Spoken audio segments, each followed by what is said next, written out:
Gracias. Pero que nunca estén caput. Radiocaput.com.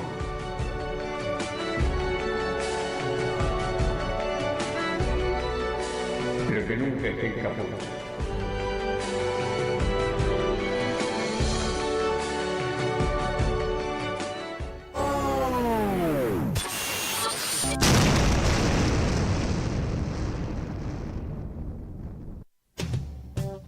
Radiocaput.com. Estás conectado. Estás en Caput.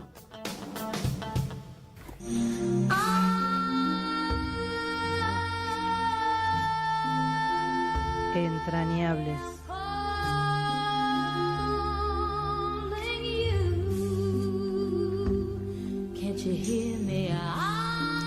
Hola, mi nombre es Martín García.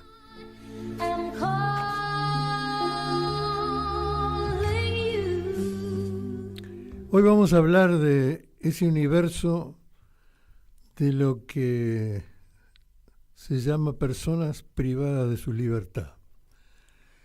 Uno de los sectores conflictivos de la sociedad, aquellos que o cometieron algún delito o están sospechados de haber cometido algún delito y entonces pierden su libertad en función del juicio, en función de las averiguaciones o lo que sea, con la persona que cuida, que encabeza el cuidado de todas las personas que están privadas de su libertad. Sean culpables o no, porque hay mucha gente que pierde su libertad, pero está años sin saber si es culpable o inocente. Y también, no solo por algún delito, sino también personas grandes que no pueden estar solas viviendo en la sociedad, necesitan estar institucionalizadas, o los menores que están institucionalizados y a los cuales también hay que cuidar. Es decir, hoy tenemos como invitado a Juan Manuel Irrazábal, conocido por toda la gente que lo queremos como Juanchi Irrazábal, presidente del Comité Nacional para la Prevención de la Tortura, que encabeza esta gesta de escala no solamente nacional, en cuidado de que la gente que esté institucionalizada no reciba malos tratos, ni tortura, ni ningún tipo de vejación que atente contra su dignidad o contra su vida. Así que te damos la bienvenida, Juanche. Bueno, muchas gracias, Martín. Buenas tardes. Un placer acompañarte en este programa. Juan Manuel Irrazábal ha sido electo en su momento intendente del Posadas en Misiones, es un hombre misionero,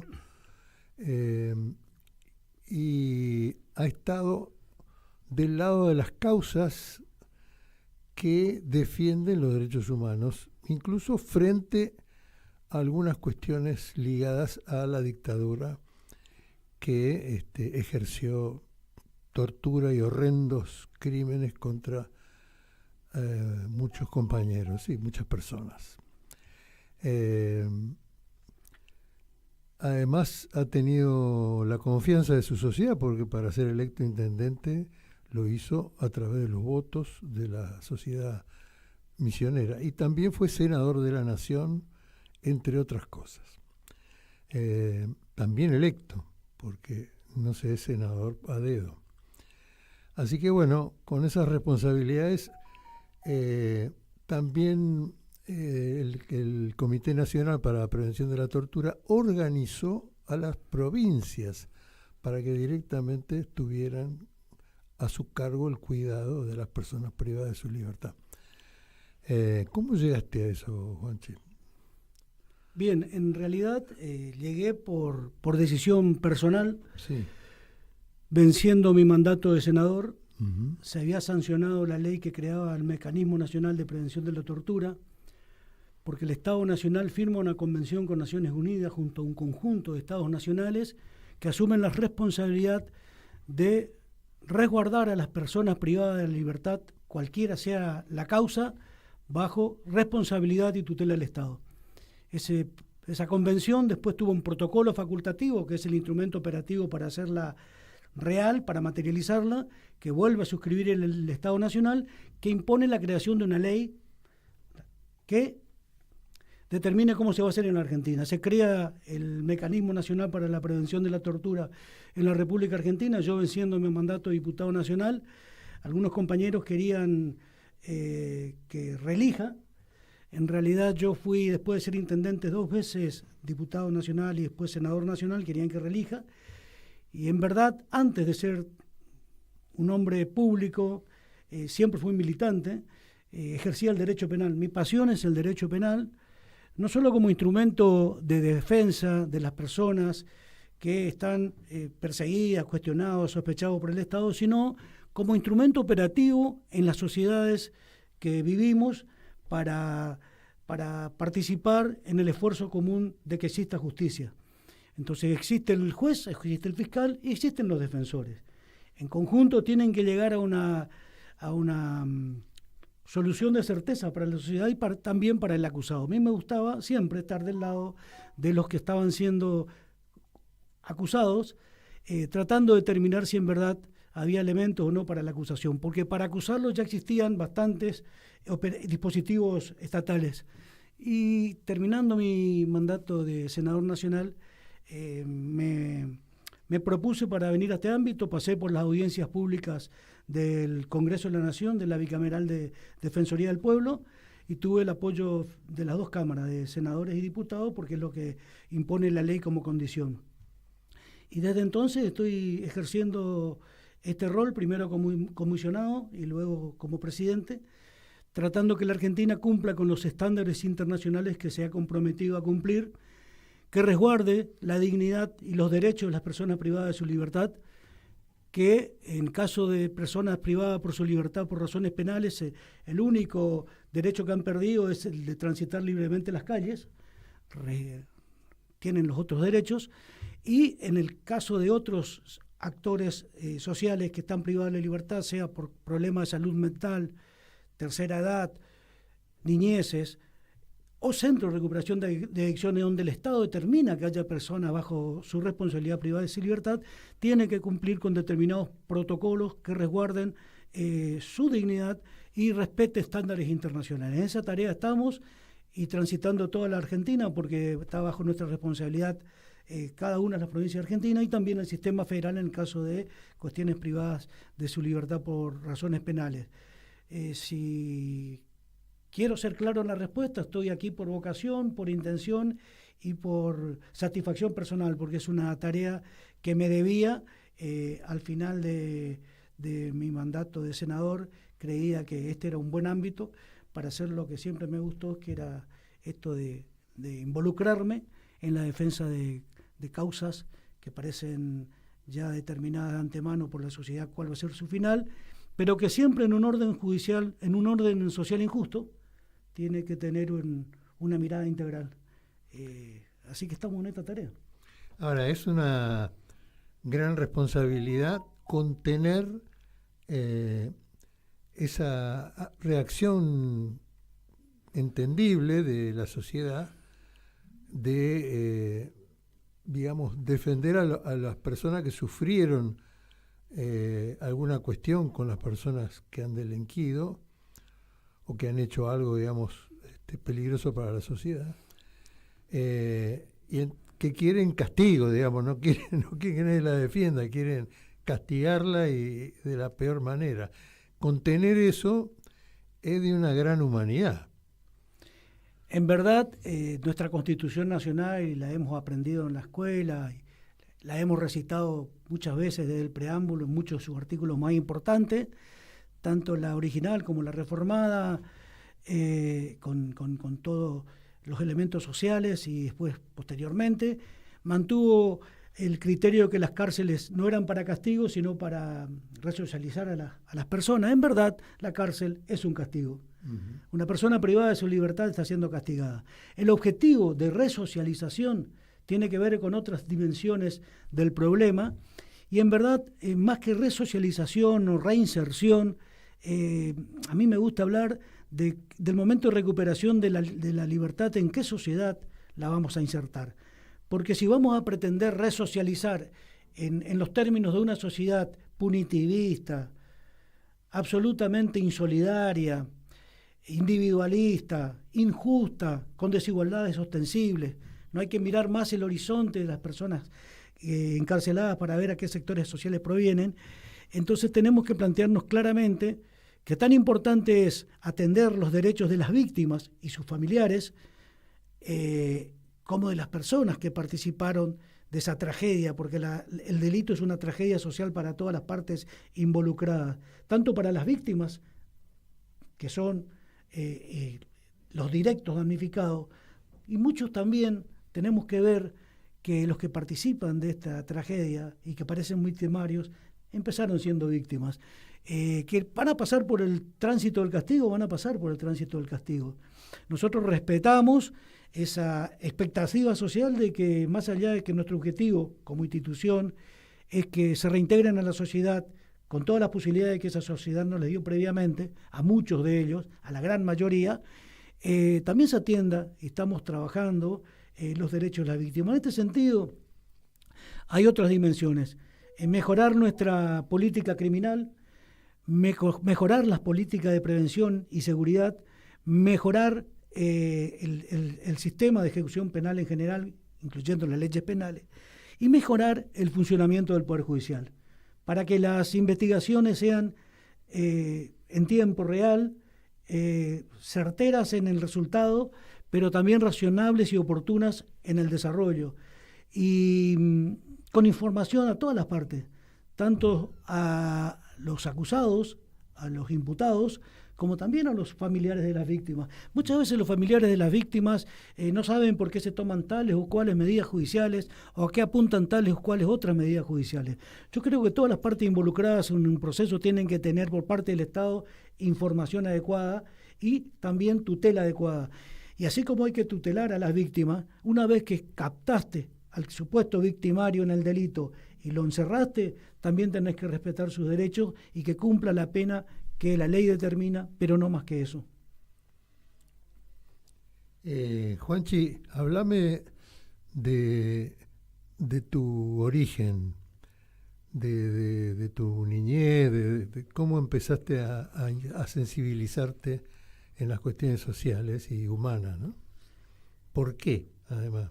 Yo me crié en un hogar de familia militante, con una identidad política bien marcada, en términos de proscripciones de un movimiento de masas, y los primeros años de mi vida, ya cuando emprendí a caminar, caminé junto a mis padres, cuando ellos trataban de afiliar o reafiliar, en tiempos de proscripciones, pero igual afiliaban a un movimiento y un partido proscripto, lo cual en ese momento yo no entendía, pero con el paso de los años me di cuenta que era una actitud de rebeldía transformadora, militante, y de mantener viva no una esperanza, sino una llama que nunca se apagó en la Argentina, felizmente. Tenía una, está apagada todavía.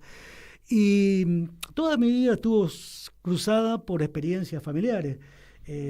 Tuvimos en esa época de dictaduras militares post-55 muchos allanamientos. Yo vivía en la ciudad de Posadas, frente a Encarnación. Mis padres tenía que huir sin haber cometido ningún otro delito que sea el de militares, y tratar de mantener viva esa esperanza. Mi padrino, mi tío también, que compartíamos la misma casa. Allanamientos donde se llevaban los libros de la familia, cosas que ocurrían siempre en horarios impensados para la mayoría de la gente, a la noche. Lógicamente eso te va marcando de una manera u otra. O rechazás toda esa situación o te motiva definitivamente para involucrarte y arrancar un camino que te lleva toda la vida, ¿no? Entonces, a medida que fui creciendo, pasaron muchas cosas, lógicamente, en la historia familiar y en la historia política argentina y en mi propia provincia, pero apenas estuve en la secundaria, yo me recibí en el año 83, ya previo a la posibilidad de recibirme, armamos el primer centro de estudiantes. Yo tenía 17 años ya, en el quinto año. Y obviamente yo no lo iba a ver porque me recibí hace años, me iba a estudiar a Corrientes, pero en Corrientes apenas llegué, me involucré en la militancia universitaria.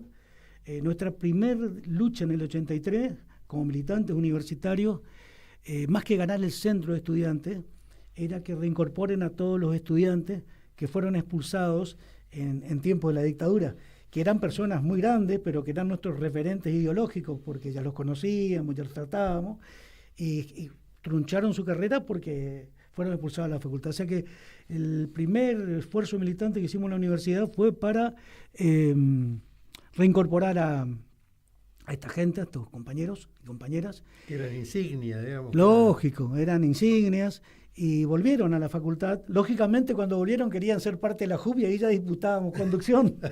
Era todo muy lindo, pero éramos todos parte de un mismo espacio y había en ese momento solidaridades que estaban por encima de las apetencias o competencias personales. Y en verdad después fui secretario general de la JUB de Derecho durante mucho tiempo y más que ganar el centro me orientaba siempre nuestra militancia, el centro de estudiantes, ¿no?, a mejorar horarios de curso, que haya cursos nocturnos para las personas que trabajaban, que eran muchos compañeros y compañeras. Bueno, nos poníamos a trabajar también en acceder a material de estudio para muchos que no teníamos, porque yo era uno de los que tampoco podía tener. En ese momento se estudiaba con libros, con manuales, no había tanta posibilidad de alternativas, ¿no?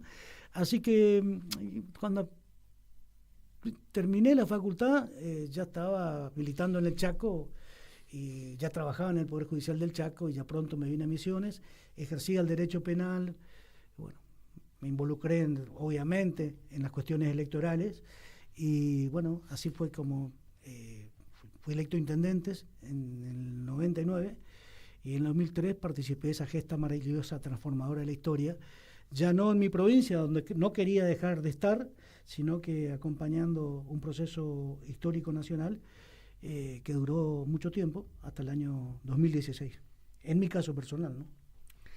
Contame un poco el país desde Misiones. El país desde Misiones es una imaginación colectiva de gran parte de los misioneros, porque muchos no lo conocen en su totalidad. Muchos conocen por trámites, por razones de salud, por razones de familia o de trabajo, Buenos Aires.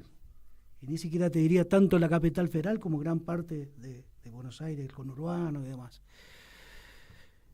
El país se ve en distintas etapas históricas conforme el Estado Nacional integra a las provincias o no las integre. Hoy se lo ve muy lejos.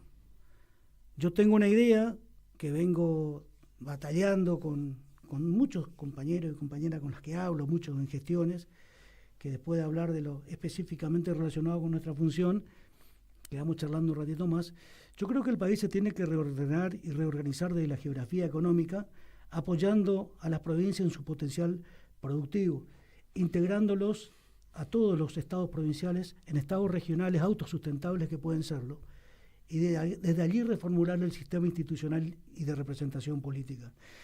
Y en definitiva, la macroeconomía, que involucra una serie de variables, tiene que estar asentada en un país real donde las provincias se sientan parte del Estado Nacional, de los estados provinciales, pero porque son fortalecidas por su propio potencial productivo, y no vamos a competir nunca ni con el puerto de Buenos Aires, ni con el puerto de Rosario, ni con ningún puerto, sino que tenemos que abrir muchos nuevos puertos a nuestros hermanos de América, a través de muchos otros lugares que podemos intercambiar y fortalecernos en nuevas formas de abordar las posibilidades que tenemos. El país extractivista, para pocos, está mostrando sus consecuencias horrorosas y creo que tenemos que repensar, por lo menos desde nuestra concepción ideológica y política, cómo reformulamos el país desde una reorganización regional sustentable para las provincias, los estados provinciales, que también fortalezcan al Estado Nacional.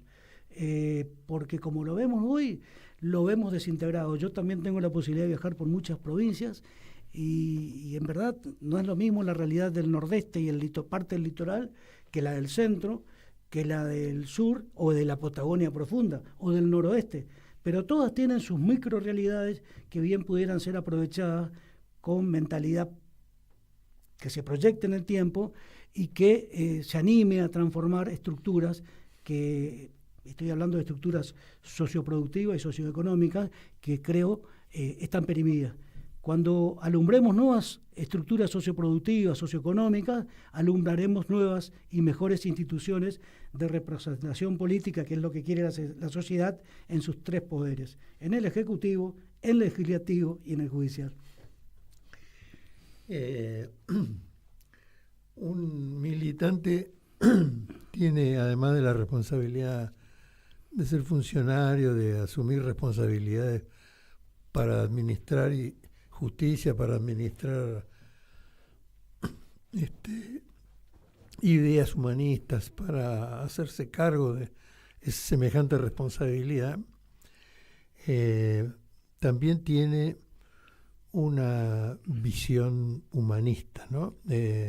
Espiritual, bueno, más mundana también, como por ejemplo el impacto de los poetas, el impacto de las historias, el impacto de la música, de los representantes del espíritu, ¿no? De las sociedades. Nosotros en Entrañables nos interesa mucho la visión musical de los compañeros y compañeras que invitamos, con las cuales participamos en esta charla de media tarde. Le pedimos que eligiera un par de temas. Vamos a ir al primero que eligió Juanchi y compartirlo.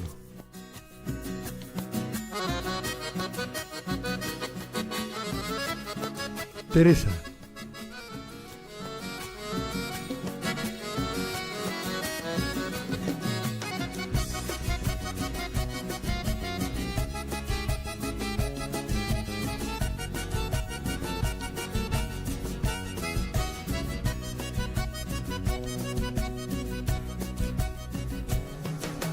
Canta, compañero, que alumbrando está el lucero y la esperanza va por lo más pequeño de la vida, va latiendo, la esperanza va. Canta, compañero, no te quedes sin el fuego, vamos, canta, compañero, no dejes de cantar. Cuando todo se derrumba y te quedas en penumbra, no dejes de cantar. Canta para darte lo que falta de coraje y no te rendirás. Canta, compañero, no te quedes sin el fuego. Vamos, canta, compañero, no dejes de cantar.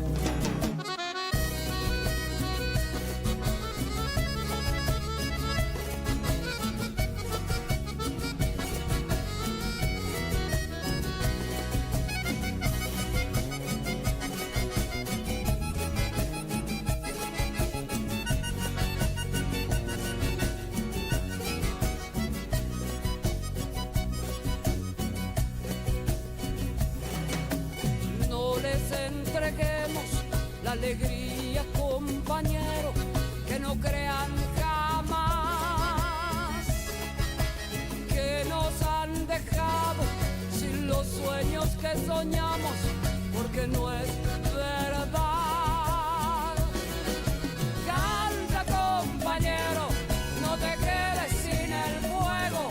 Vamos, canta, compañero, no dejes de cantar. Brota de la vida, el canto brota para acompañar. Dulcemente arrima los recuerdos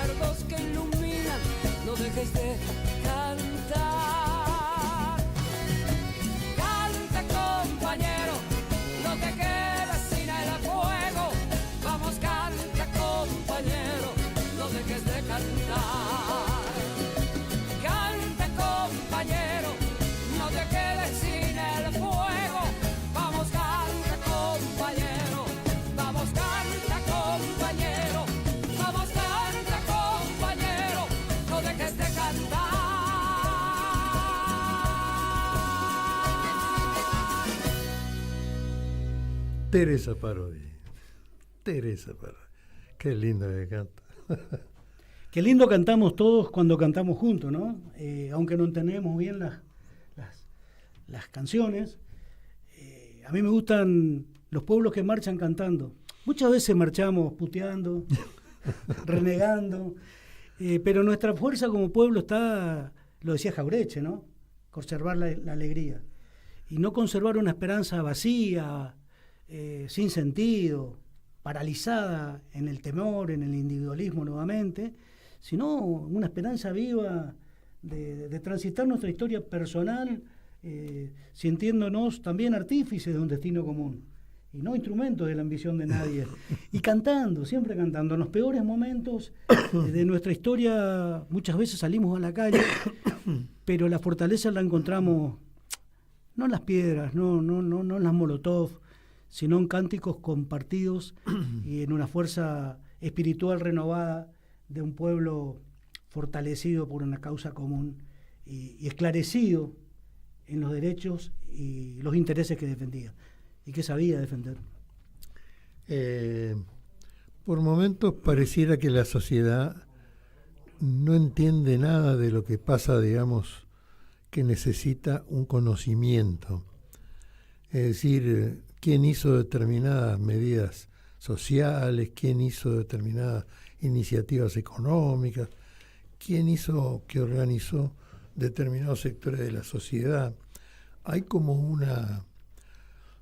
por momentos una mirada muy sesgada sobre por qué pasan las cosas que pasan, por qué no se logran las cosas que la gente quiere que se logren, por qué se juega a juegos, digamos, que nadie sabe cómo van a terminar, porque no tienen la prosapia suficiente y se queda al arbitrio de los que en el momento truenan más fuerte.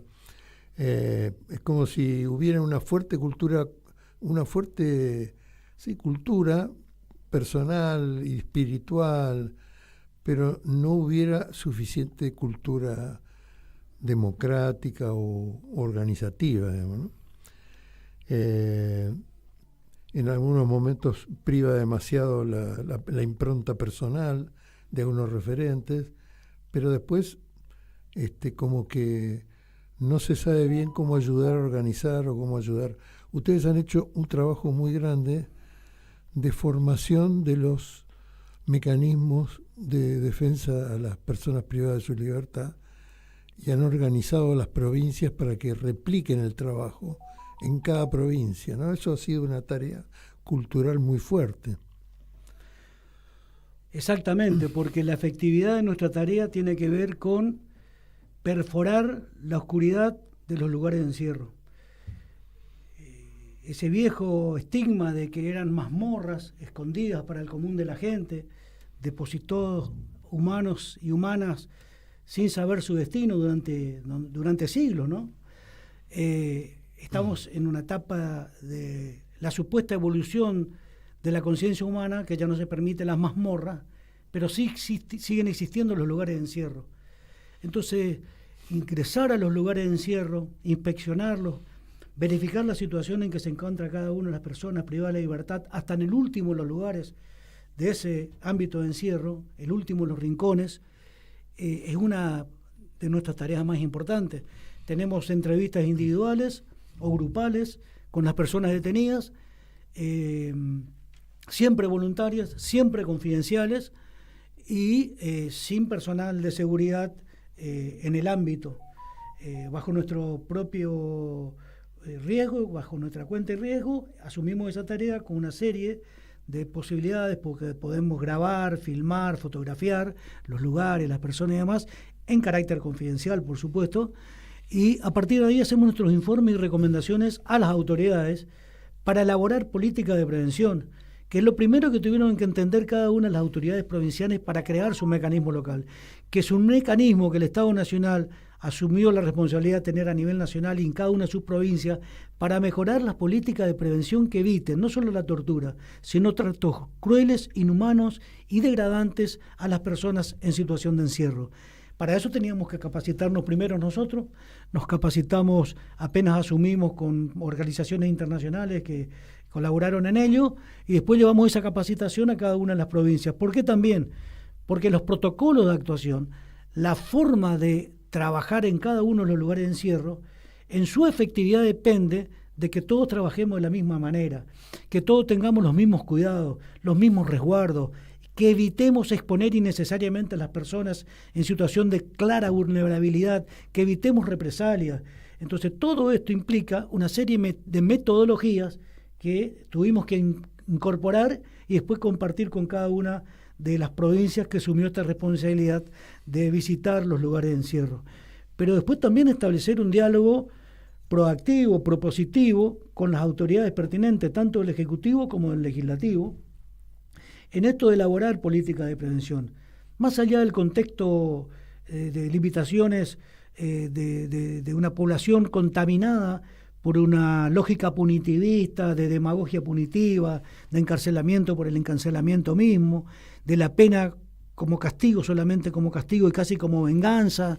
Más allá de todo eso, los estados y los dirigentes tienen que tratar de mejorar los niveles de conciencia de sus sociedades, sabiendo que estas sociedades están siendo bombardeadas por mecanismos de creación de sentido y de percepción de la realidad de determinados ámbitos de control del poder real y ya no tanto del poder político estatal.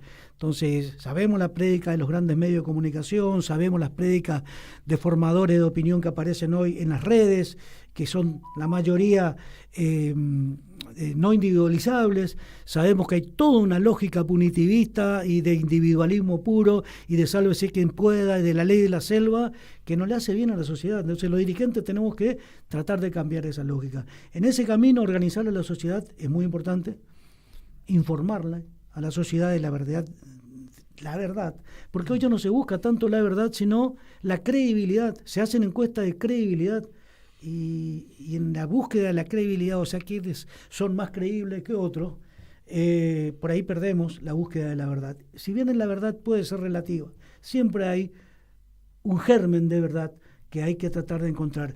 Vuelvo a decir, un orden social que todavía sigue siendo injusto, no hay que mirar más que a nuestro alrededor, recorrer un poco más los barrios alejados de nuestros lugares de residencia para ver la injusticia y la desigualdad. El trabajo de los dirigentes de todos los ámbitos es interactuar en transformar realidades con sentido positivo. Y además de organizar e informar a la sociedad, encontrar ámbitos de actuación, de responsabilidad común en todos los niveles. En el nivel estatal, en ámbitos como el nuestro, que es autónomo, pero que interactúa con los estados, y también en sus tres poderes, porque el Ejecutivo no va a poder resolver todos los problemas con las leyes que le da el Legislativo, si el Poder Judicial no las sabe aplicar o no las quiere aplicar, o no las aplica con criterio de equidad. Y hablo de Poder Judicial y no de justicia, porque en general se habla de justicia, y la justicia es una aspiración que tenemos los pueblos, que el Poder Judicial nos la dé. Y en verdad tenemos Poder Judicial, que es un poder más del Estado, que hoy está siendo severamente cuestionado también por la sociedad, y en lugar de levantar el dedo acusador entre partes con responsabilidades estatales o paraestatales como la que tenemos nosotros, tenemos que buscar la manera de llevar respuestas satisfactorias a la sociedad, que entiendo yo, bien informada, formada, advertida, ilustrada, como diría Jauretche, advertida nomás, avivada, no le van a pasar el cuarto, como se dice allá en mi pueblo, no le van a pasar para el cuarto, ¿no? Pero bueno, es una tarea que tenemos que tener también los militantes. Yo en un momento dado de reciente historia política hablaba en mi provincia que había que militar las conciencias más que los partidos. Militar la conciencia social hoy es un imperativo ético-político de suma importancia. Abrí un poco esa información. Contanos un poco en qué consiste eso. Militar la conciencia social es, primero y principal, caminar cada uno de los lugares en donde la sociedad recibía algún aporte del Estado, algún beneficio del Estado,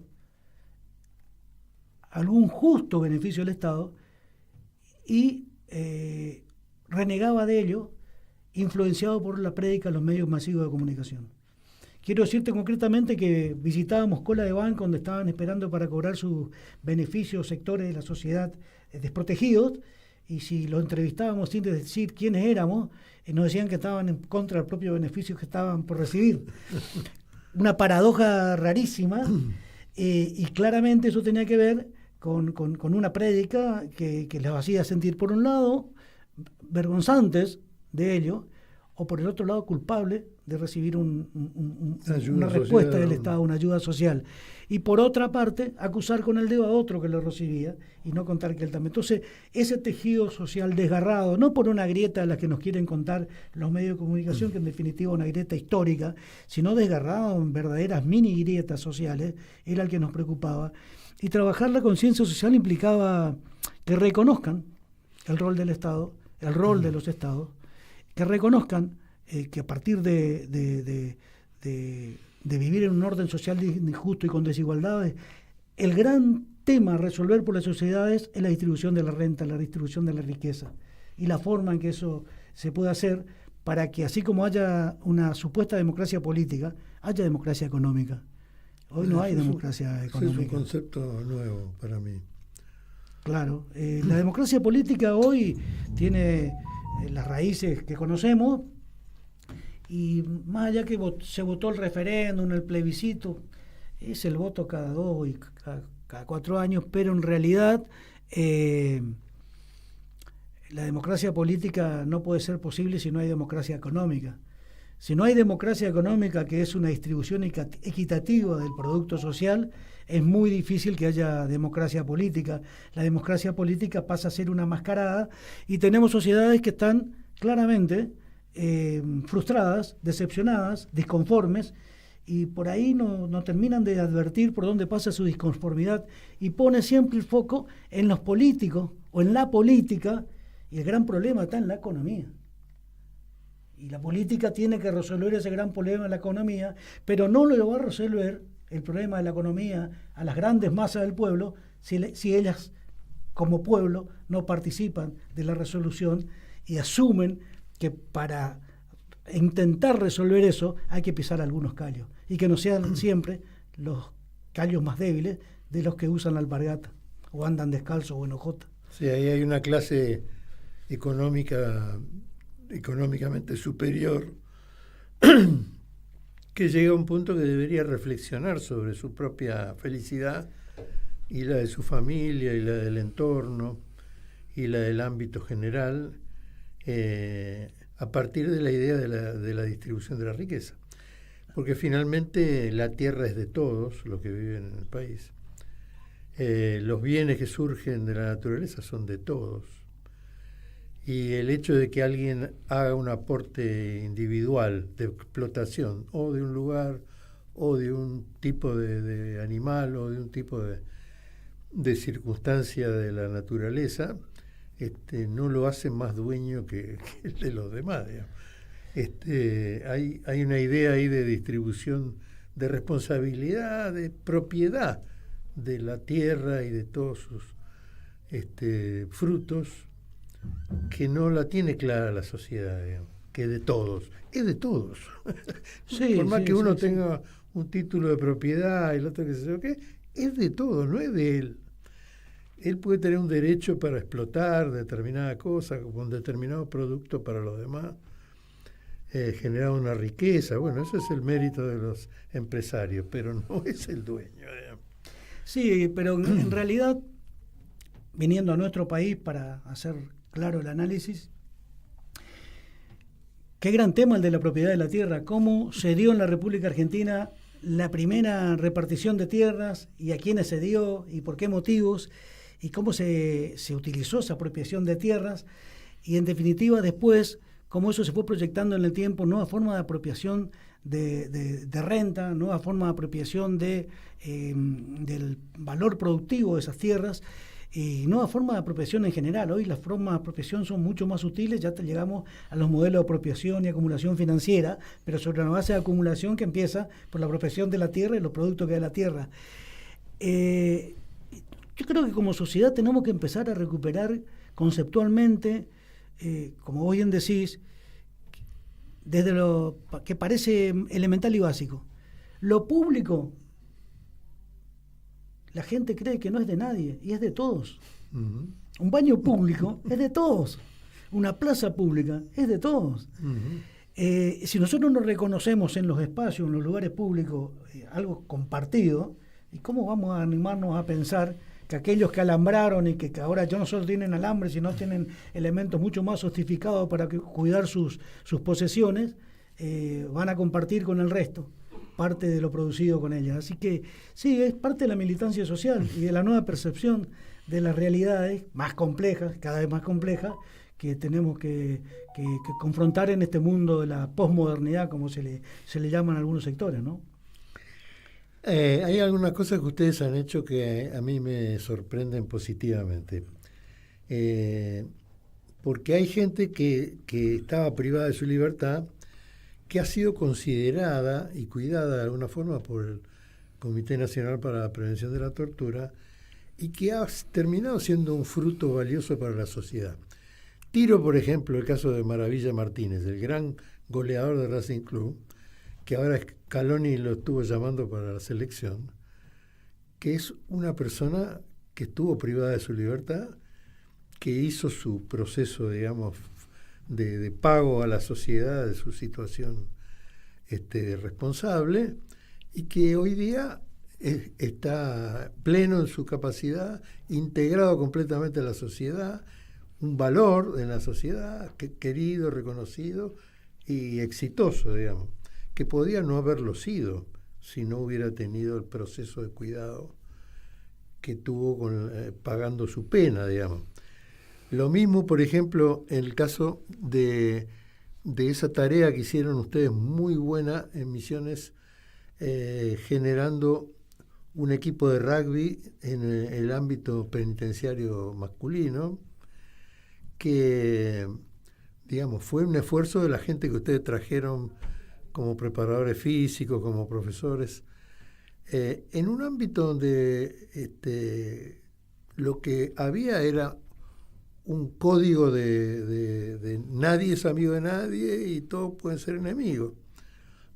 Y eso se transformó en un equipo que unos apoyaban a otros, como se hace en el rugby, el que lleva la pelota, los demás lo cubren, etcétera, que terminó siendo un proceso muy exitoso. Digo dos cosas, hay más, hay muchas más, pero hay equipos de fútbol que se han hecho.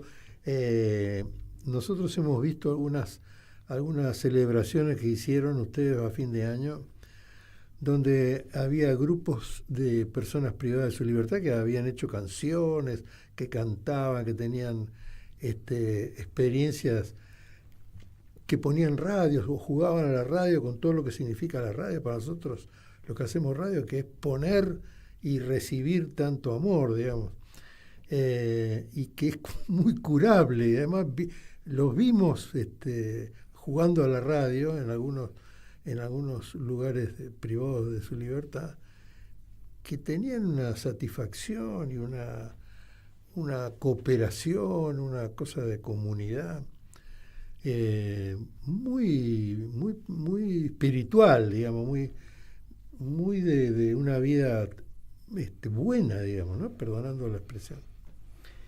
Sí, nosotros comprendemos bien nuestra tarea, que es de prevención. Tenemos que mejorar las condiciones de los lugares de encierro. Mejorar las condiciones de los lugares de encierro no solamente pensando en infraestructura, porque la gran crisis carcelaria tiene que ver con sobrepoblación o hacinamiento, lo cual hace muy imposible desarrollar actividades que tiendan a mejorar la condición humana en esos ámbitos, pero sacando el problema estructural de las limitaciones presupuestarias. Había muchísimas cosas que se venían haciendo y que se podían hacer más. Nosotros empezamos a fortalecer fuertemente lo que conocemos y denominamos buenas prácticas en materia de educación, en materia de aprendizaje para el trabajo, sea de oficios o bien de aprendizaje de carreras universitarias, como existen un par de centros universitarios para quienes ya pudieron terminar la secundaria. El ser humano se socializa definitivamente con las condiciones que le da la sociedad y las posibilidades que le da la sociedad.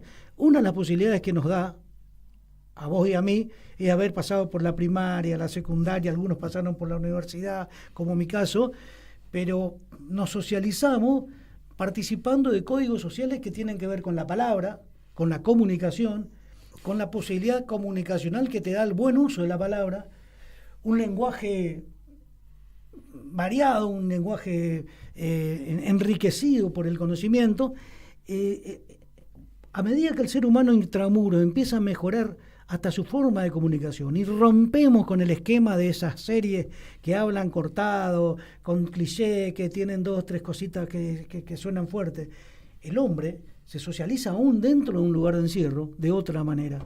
Entonces apoyamos tareas de aprendizaje, de conocimiento, hay talleres de escritura, hay libros escritos. Bueno, en nuestro ámbito tenemos varios libros escritos con personas privadas de libertad que dirigen, coordinan y han publicado, han sido editados sus libros y siguen dando talleres de escritura, y el valor de la palabra como vínculo comunicacional con el otro, y ampliación de conocimiento y percepción de la realidad a partir de nuevas formas de simbolización desde el lenguaje, cosas que parecen abstractas, pero que materializadas simplemente cambian en las condiciones del encierro, se fueron logrando muchas unidades. También cooperativas de trabajo, intramuro y extramuro, gente que aprendió a trabajar, pero cuando salió en libertad, el primer lugar que fue a la cooperativa que estaba fuera del penal, porque antes de ir a ver a su familia quería ver si podía seguir trabajando. Porque en verdad, la gran mayoría no quiere volver a estar encerrado y necesita trabajar. Para trabajar necesita capacitarse, para capacitarse necesita no solamente conocimiento, sino armar esa base de comprensión y percepción de la realidad a partir de mejorar hasta el lenguaje. Cosa de la que nadie cree que hay que ocuparse, y hay que ocuparse. Por ahí pasa la verdadera prevención. Y en verdad tenemos experiencias maravillosas que tratamos de ir contagiando entre las distintas provincias, que vayan compartiendo el deporte que mencionaba.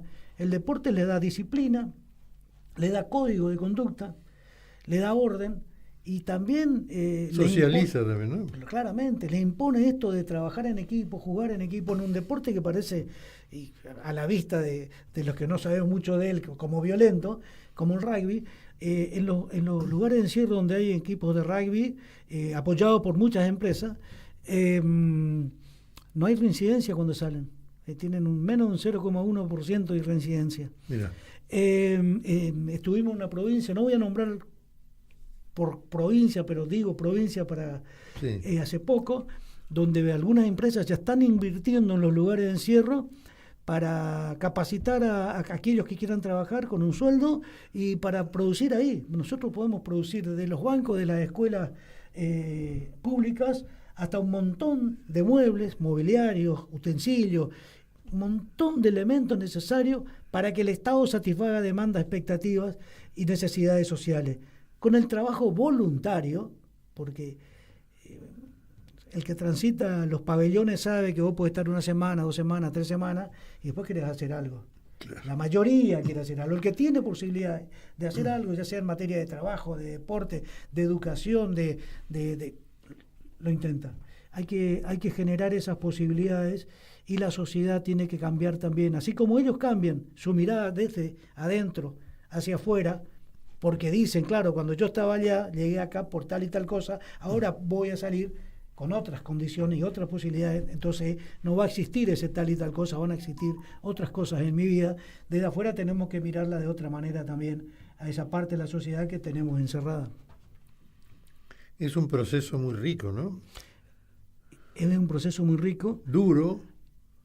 Es desafiante, es duro, muchas veces doloroso, pero es un proceso muy rico porque tiende al enriquecimiento de la conciencia social. No va a dejar de haber privado de su libertad. Pero vamos a tener una sociedad que sabe por qué están privados de su libertad, para qué están privados de su libertad y por qué. Porque hubo un problema estamos hablando siempre de las causas penales, ¿no? Los otros horizontes proteccionales sabemos que están por otras situaciones, pero ¿para qué? No solamente para ser objeto de venganza, porque en su gran mayoría todas las todas las profesiones de fe lo reconocen, desde Cristo a Mahoma, pasando por Buda.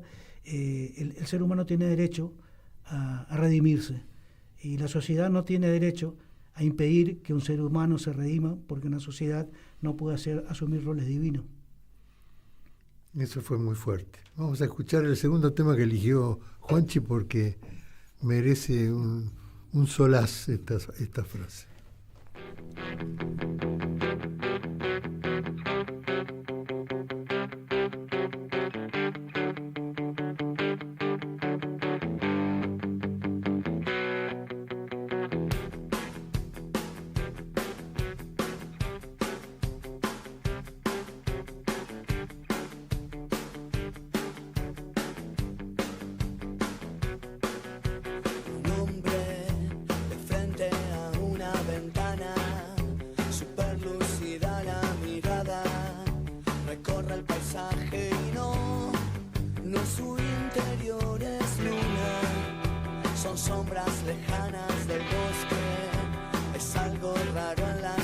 Guardianes de la noche.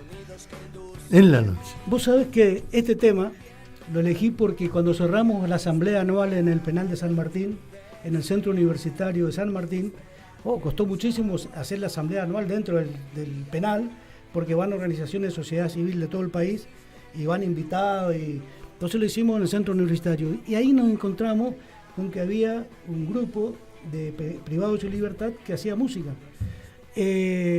Con instrumentos, hasta que una vez pudimos hacer otra asamblea y llevamos equipo de sonido, una buena batería, guitarra eléctrica, y ejecutaron este tema de una manera maravillosa que cada vez que lo escucho revivo ese momento, como otros temas que terminamos cantando y abrazados y hermanados en una situación distinta a la que estamos acostumbrados a vivir cada vez que estamos en esos lugares, ¿no?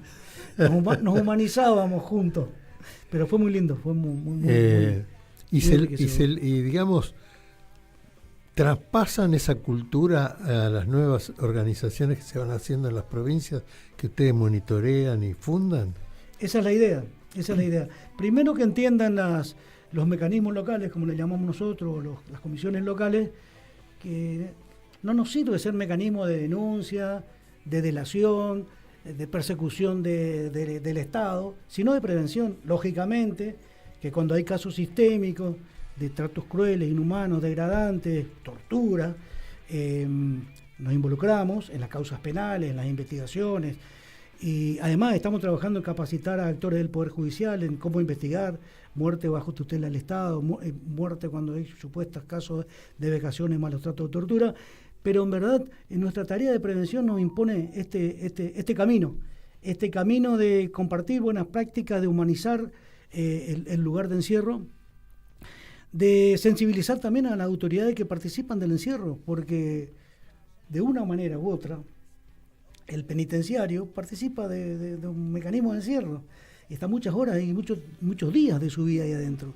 O sea que mejorar las condiciones mejora a todos y humaniza y mejora la conciencia de todos, tanto los que están privados de libertad cumpliendo una pena como de quienes tienen la responsabilidad de resguardarlo.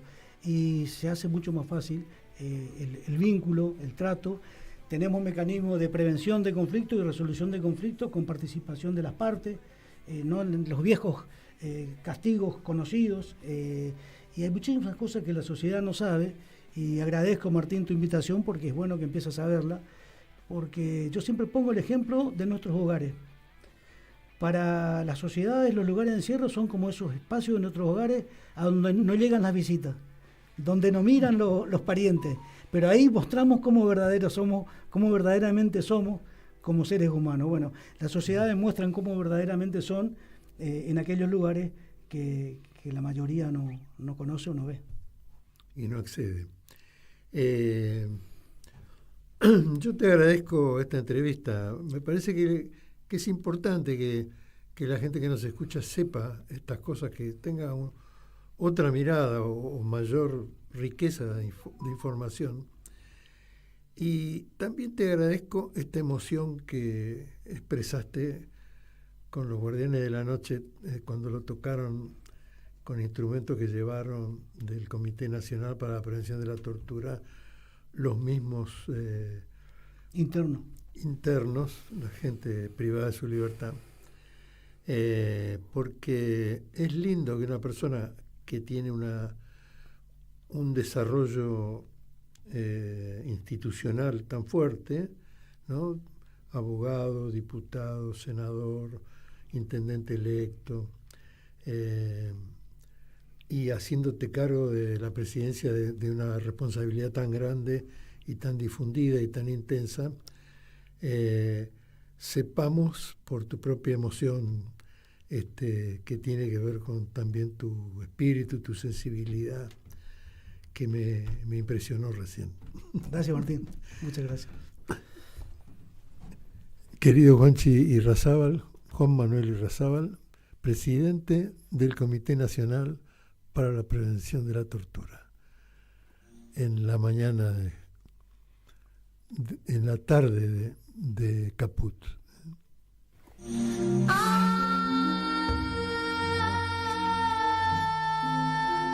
Entrañables. Nos encontramos el martes. Gracias.